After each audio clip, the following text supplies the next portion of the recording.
మీరు hospital bed మీద ఉన్నప్పుడు మీ వాళ్ళు మీ పక్క నుండి మీకు ఓదార్పునిస్తే బాగుంటుందా? లేక హాస్పిటల్‌లో బిల్ కౌంటర్ చుట్టూ తిరుగుతూ ఉంటే బాగుంటుందా?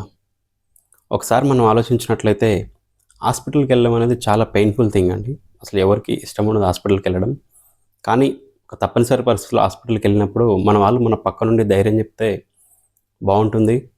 కానీ వాళ్ళు హాస్పిటల్ ఫార్మసీ చుట్టూ, బిల్ కౌంటర్ చుట్టూ తిరుగుతూ, ఇంకొంత వైపు మన పేరెంట్స్ ఏమో బయట కూర్చొని టెన్షన్ పడుతూ, మన బ్రదర్స్ గానీ, మన వాళ్ళు గానీ, ఎక్కడ మనకు తెలిస్తే బాధపడతామని వాళ్ళ డబ్బుల కోసం ఫోన్‌లో ట్రై చేస్తూ ఉంటే, అది చాలా పెయిన్‌ఫుల్‌గా ఉంటదండి ఆ సిట్యుయేషన్. ఇలాంటి సిట్యుయేషన్ గనుక మనం అవాయిడ్ చేయాలనుకుంటే, మీ దగ్గర గనుక ఒక మంచి హెల్త్ ఇన్స్యూరెన్స్ ప్లాన్ ఉంటే, ఒక రకంగా చెప్పాలంటే ఇవన్నీ మీరు అవాయిడ్ చేయొచ్చు.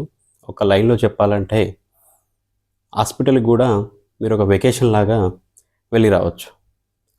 ఇలాంటి ఇన్స్యూరెన్స్ సంబంధించిన ఇంట్రెస్టింగ్ కంటెంట్స్ అన్నీ మన ఛానెల్‌లో వస్తాయి నెక్స్ట్.